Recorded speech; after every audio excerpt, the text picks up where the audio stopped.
1938년 우리가 아는 그 점잖고 다정한 모범생 영웅은 없었습니다. 네, 완전히 다른 사람이었죠. 안전장비를 챙기지 않아서 노동자들을 죽음으로 내몬 악덕 광산주를 그냥 건물 창밖으로 집어 던지고요. 아, 창밖으로요? 네, 그리고 아내를 때리는 가정폭력범의 집문을 막 부수고 들어가서 직접 주먹을 날리는 약간 급진적인 무정부주의자였어요. 와, 진짜 거칠었네요. 심지어 전쟁을 부추겨서 돈을 버는 무기상들을 최전선에 그냥 던져버리는 이 거칠고 폭력적인 사회주의자가 바로 오리지널 슈퍼맨이었습니다. 지식미식회 히로 더 그릴입니다. 구독자 여러분 환영합니다. 안녕하세요, 구독자 여러분. 오늘 우리 테이블에 올릴 메인 메뉴는 무려 90년 동안이나 숙성된 아주 묵직한 서사입니다. 네, 방금 셰프님께서 묘사해주신 그 1938년의 첫 레시피를 들으시면 아마 많은 분들이 충격을 좀 받으셨을 겁니다. 그쵸. 상상이 잘 안 가잖아요. 맞아요. 우리가 흔히 대중문화 속에서 떠올리는 슈퍼맨은 약간 바닐라 아이스크림처럼 부드럽고 국가의 법과 질서를 절대적으로 수호하는 모범시민의 대명사니까요. 바닐라 아이스크림 딱 맞네요. 하지만 오늘 우리는 이 영웅의 레시피가 지난 90년간 시대에 따라 어떻게 변모해왔는지 그 기저에 깔린 작동 원리를 완전히 해부해 볼 겁니다. 좋습니다.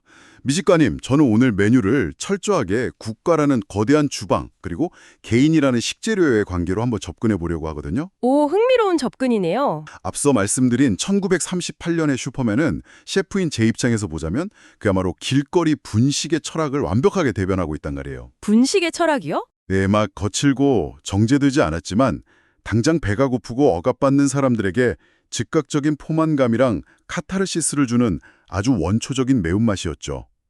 도대체 당시의 시대상이라는 불판이 얼마나 뜨거웠길래 이런 화끈한 캐릭터가 탄생한 걸까요?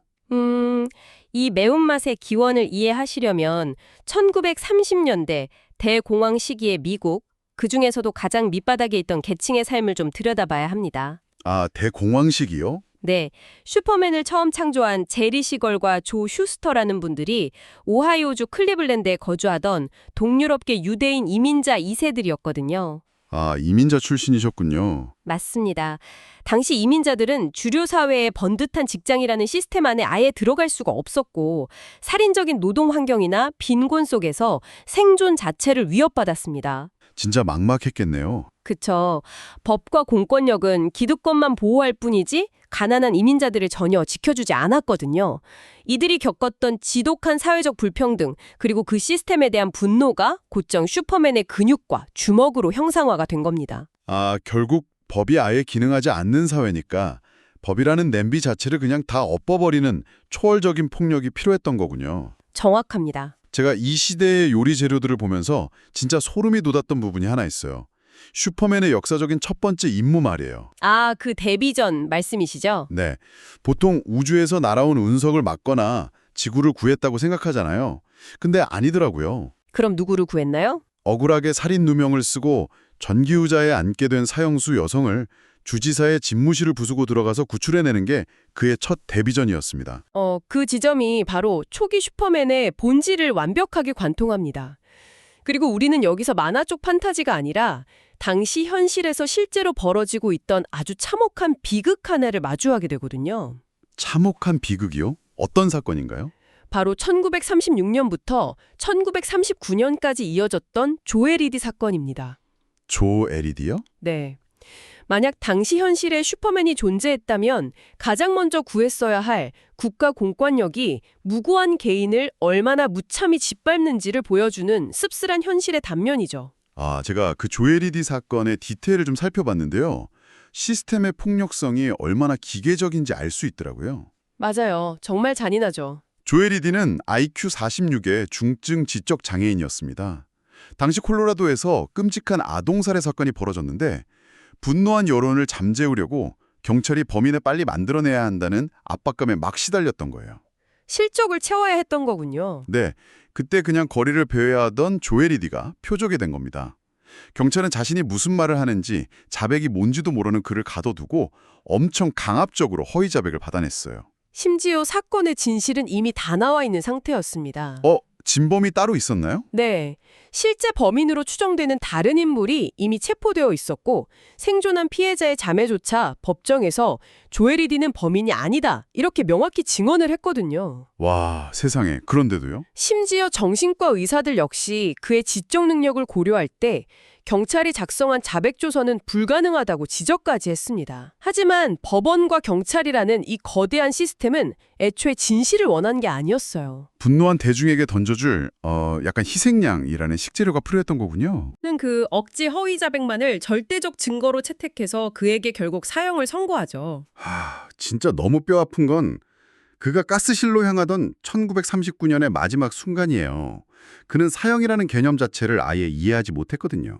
그쵸. 지적 능력이 부족했으니까요. 죽음이 뭔지 모르는 그를 불쌍히 여긴 교도소장이 장난감 기차를 선물했는데 조 에리디는 사형장으로 끌려가면서도 그 장난감을 가지고 놀면서 막 해맑게 웃었다고 해요. 아, 참 가슴 아픈 장면이네요.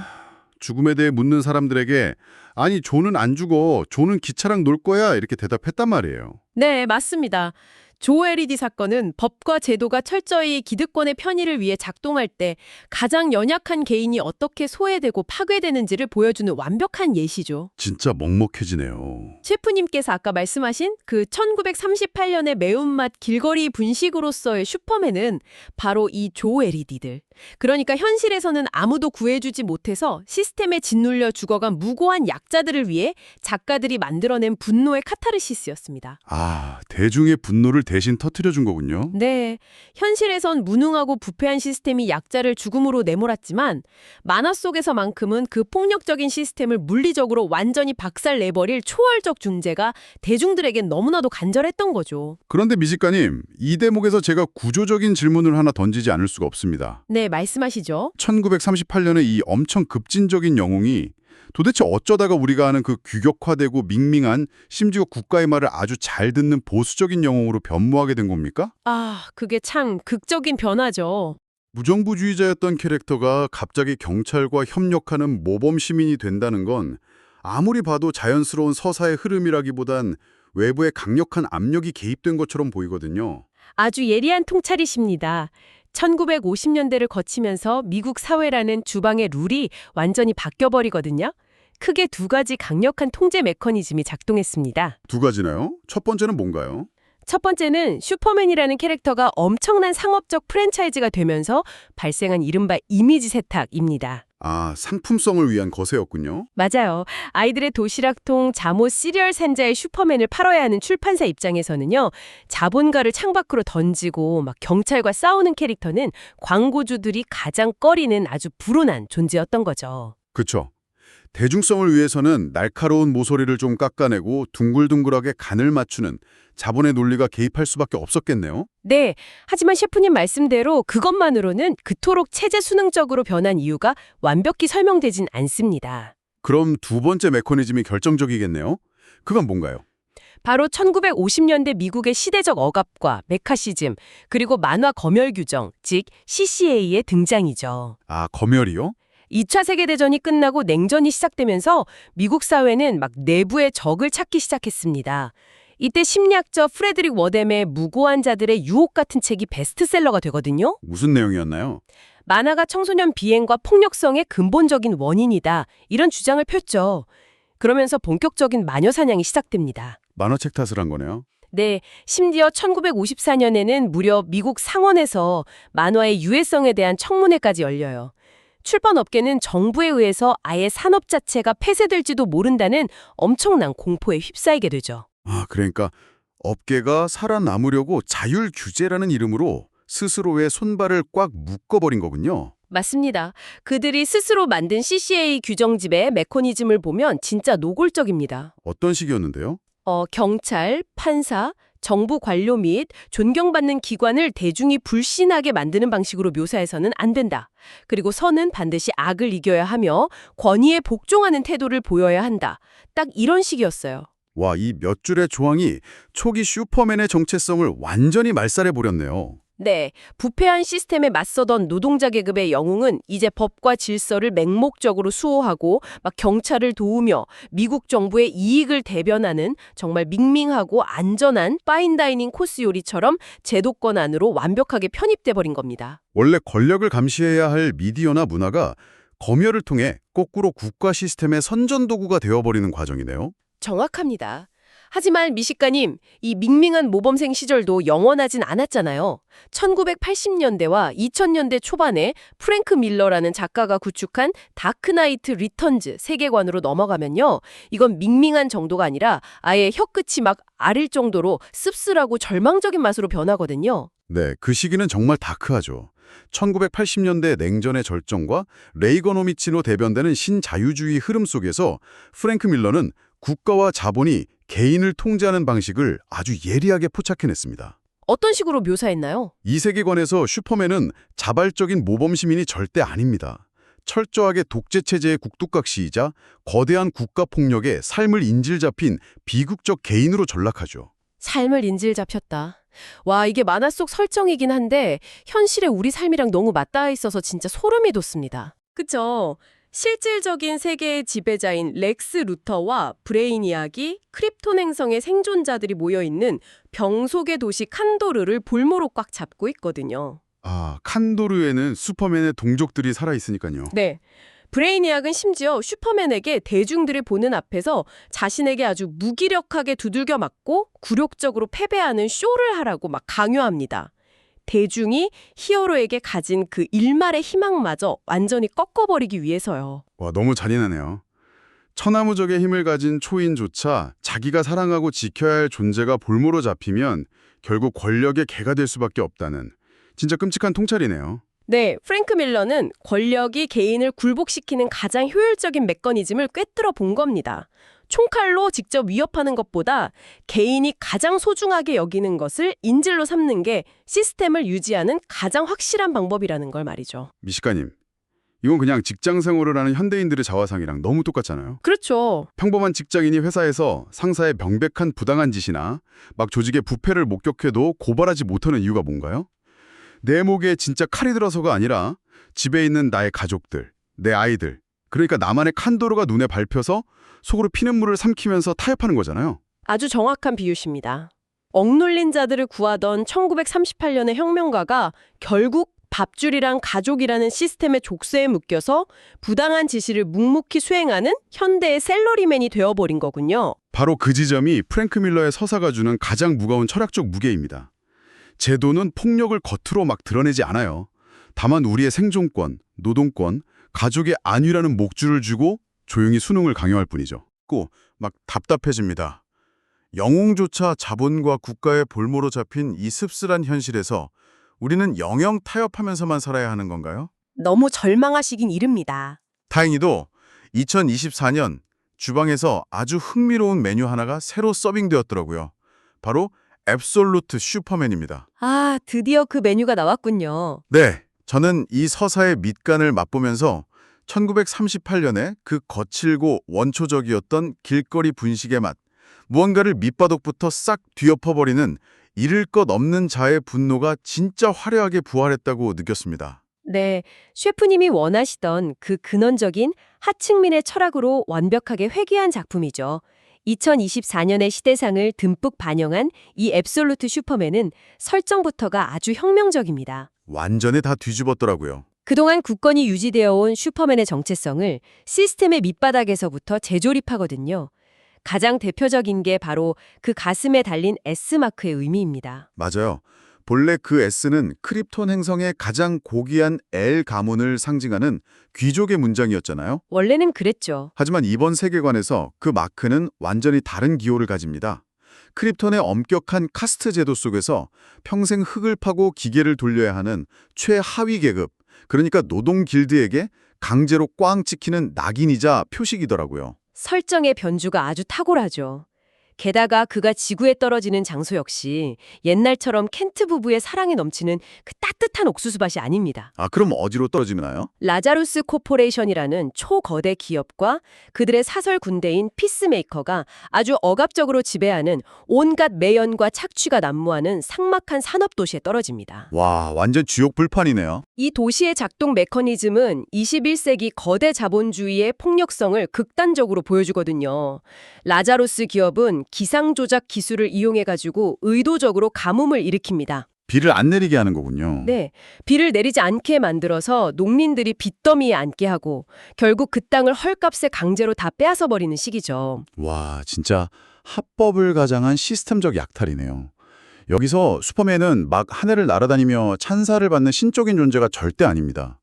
지구인들 사이에서조차 언어도 제대로 안 통하고 언제 쫓겨날지 모르는 철저한 미등록 이주민 취급을 받거든요. 철저한 아웃사이더가 된 거죠. 제가 특히 인상 깊었던 장면은 광산에서의 묘사예요. 기업은 노동자들에게 인간이 절대 해낼 수 없는 비현실적인 다이아몬드 채굴 할당량을 막 강요합니다. 할당량을 못 채우며 해고되니까 가족이 굶어 죽겠죠. 생존이 걸린 문제네요. 그때 슈퍼맨은 우주를 구하는 게 아니라 남몰래 자신의 초능력으로 바위를 부수고 광석을 캐서 동료 노동자들의 할당량을 몰래 채워줍니다. 시스템의 착취를 견디지 못하는 약자들을 밑바닥에서부터 직접적으로 딱 지탱해 주는 거죠. 초연적인 힘을 가졌음에도 세계를 구한다는 거창한 명분 대신에 거대 자본의 노동 착취 현장이라는 불판 위에서 기업 독재에 정면으로 맞서는 길을 택한 겁니다. 이게 바로 진짜 영웅이죠. 1938년의 무정부주의적 풍미가 21세기의 기술 독점과 자본의 횡포라는 새로운 맥락 속에서 아주 완벽하게 재탄생한 것이죠. 잃을 것 없는 노동자 영웅의 그 펄펄 끓는 분노, 그 원초적인 철학이 제대로 살아나서 진짜 속이 다 시원합니다. 마치 최고급 한우를 뚝배기에 숭텅숭텅 썰어넣은 맵고 뜨거운 국밥 같아요. 하하, 완벽한 비유입니다. 하지만 셰프님, 이 서사는 우리에게 통쾌함을 주지만 동시에 아주 냉혹한 현실의 벽을 느끼게 하거든요. 현실의 벽이요? 만화 속에서는 미등록 이주민 출신의 초능력자가 딱 나타나서 기상 조작 탑을 부수고 부패한 기업을 응징하지만 현실을 살아가는 우리 구독자 여러분의 직장과 사회에는 총알을 튕겨내고 눈에서 레이저를 쏘는 외계인이 없지 않습니까? 아, 그쵸. 현실엔 슈퍼맨이 없죠. 부조리한 시스템에 짓눌릴 때 우리는 도대체 누구를 기다려야 하는 걸까요? 미식가님이 오늘 코스의 가장 핵심적인 화두를 던지셨네요. 현실에 초인이 없다면 우리는 어떻게 해야 합니까? 우리에겐 하늘에서 떨어지는 초인이 없습니다. 그렇기 때문에 현실의 우리 사회에는 앞서 말한 인질 잡힌 셀러리맨이나 1930년대의 조 LED처럼 억울하게 시스템에 짓눌려 가스실로 향한 희생자가 나오지 않도록 막아줄 현실적인 레시피가 반드시 필요합니다. 현실적인 방어망 같은 거군요. 네, 저는 이것을 한 명의 개인에 의존하는 것이 아닌 제도적 슈퍼맨이라고 부르고 싶습니다. 제도적 슈퍼맨이요? 결국 영웅적인 초인 한 명을 마냥 기다리는 게 아니라 사회 전체가 부패한 권력과 싸우고 약자를 보호할 수 있는 여러 겹의 방어망을 구축해야 한다는 뜻이군요. 정확합니다. 그렇다면 이 견고한 방어망을 만들기 위해서는 어떤 구체적인 재료들이 결합되어야 할까요? 크게 세 가지 핵심 톱니바퀴가 딱 맞물려 돌아가야 합니다. 첫 번째는 부당한 권력의 어둠을 걷어내는 독립적인 미디어와 고발 시스템입니다. 언론의 역할이군요. 만화 속에서 라자루스 기억의 숨겨진 만행을 목숨 걸고 전 세계의 방송으로 폭로했던 언론인 로이스 레인처럼 말이죠. 권력과 자본은 언제나 진실을 자신들의 입맛에 맞게 편집하고 은폐하를 하니까요. 누군가는 끊임없이 그 장막을 걷어내야 합니다. 하지만 미식가님, 미디어의 폭로만으로는 부족하다는 걸 우리는 아까 앞선 역사에서 이미 다 확인했잖아요. 어떤 점이 부족했죠? 조 LED 사건을 떠올려 보세요. 언론도 있었고 진실을 말하는 의사도 있었고 심지어 피해자의 증언도 있었지만 거대한 사법 시스템은 이를 철저히 묵살했습니다. 진실이 수면 위로 다 드러나더라도 그것을 방어해줄 실질적인 힘이 없으면 결국 소용이 없는 것 아닙니까? 셰프님 말씀이 아주 날카롭습니다.